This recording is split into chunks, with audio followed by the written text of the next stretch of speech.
All right, response to the Free Coaching Friday question. How do I know if I'm in the right career or job? That's the question I was asked. And, this is one that comes up pretty often. And especially if you're in your, late 20s or 30s, been doing a job for a while, you kind of like it, you're satisfied, you're not fully satisfied, it pays well. Maybe something's a little bit off. You may be thinking there's something more or better.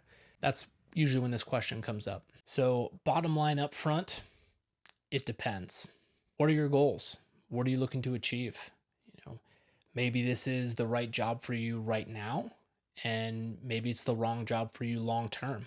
However, the fact that you're even asking this question makes me think that it's probably not the right fit, at least long term. So then how do you know? How do you decide? One of the first things that I would say to do is you need to sort out the voices in your head.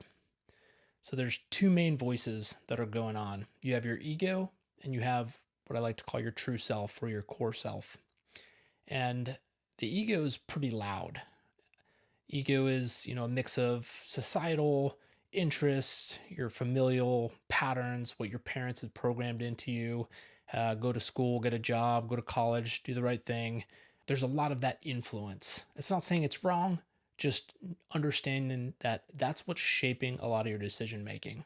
The other side, there's your true self or your core self. This is that little whisper. It's quiet. It's the thing that kind of nudges you and tells you maybe this isn't the right fit. Maybe there is something more. Maybe there's something I'd like better. Maybe I can find more fulfillment in life. So think of these two voices, the ego as keeping you safe, logic, reasoning, can come in feelings and emotions. And then think of true self or core self as your intuition. I know this is a topic that can be pretty difficult to navigate. So let's show you how it plays out.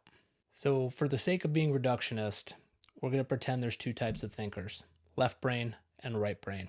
So, think of a left brain thinker as someone who's coming more from the masculine energy, which masculine think about more decision making, structure, logic, reasoning, order, organization, action, that type of thing.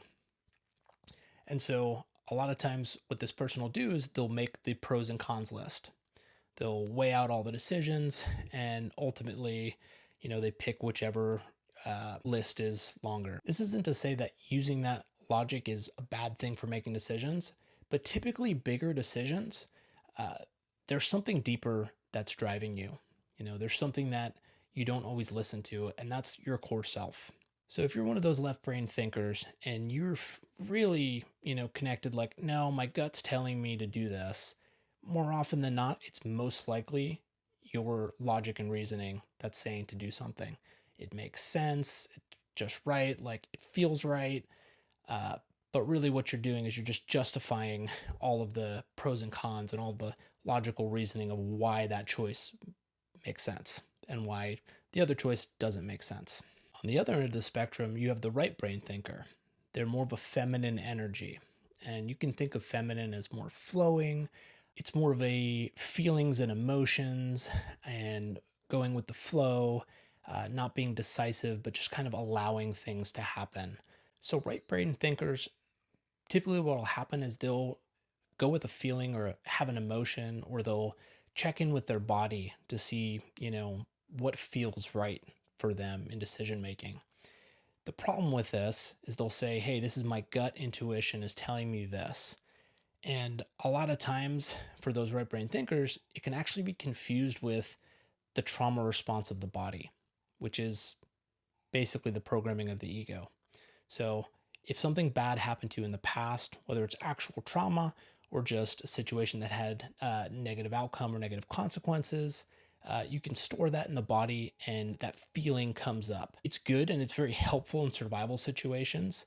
You get a bad feeling of walking down a dark alley, like, hey, this is probably not the safest thing. That's not a bad thing. However, when it's used to make these decisions where you're really not in this fight or flight state, it's usually going to lead you to a decision that you're not going to be fully happy with. Another thing in these right brain thinkers, or even the left brain thinkers too, If you've come up with a decision and you've gotten to the place where you're like, no, I know this is my intuition telling me this, this is a gut feeling, and you find yourself being combative with people who are challenging you, oh, are you sure you're right? Yeah, I know, I trust my gut. Believe me, I know myself, I trust my gut. That's most likely your ego. Intuition is not combative. It's gentle, it's compassionate. It's not going to push back because it's so sure in its place of knowing that there's no reason for defensiveness. All right, so now it's time to unravel the logic and trauma based programming from what your actual intuition is telling you. So, the first thing is really getting acquainted with the ego, knowing what it sounds like, knowing what it looks like, how it shows up, what triggers it, what does it look like when your guard's up, and what are the situations where you can feel your guard drop down. The more acquainted you get with your ego, the more you're going to know and recognize when it's running its equations and patterns, or when its guard's down and you're able to think a little bit more clear headedly. The second thing you can do is just relax. Sit down, close your eyes, breathe, really get in a calm state. Try to get out of that fight or flight space, put your phone away. And then once you're in that quiet space, you've taken a couple breaths, start connecting with all of the things that have gone right for you in your life, all of the decisions you've made that have turned out amazingly, all of the blessings that have come your way despite you not planning for them. So much has gone right. And when we can connect with that and have an appreciation for all the things that have gone right, it's going to lower and lower that fight or flight defense, and you're going to have more access to your intuition. You're going to start hearing it come louder and louder. There'll be these little whispers that get the volume turned up on them. Know that sometimes that right decision that starts looking like it's going to be going wrong can end up unfolding into this beautiful thing that you never could have imagined. There's so many times in my life where I thought it was the wrong decision, and looking back 2, 3, 4 years later, it was the best decision that could have happened. So again, just be easy on yourself and know that you're not going to miss the opportunity. If you miss the boat, there's going to be another one, and another one, and another one, and another one. So just relax, open your mind back up to that space of appreciation, and listen to what comes next. Life will have your back if you let it.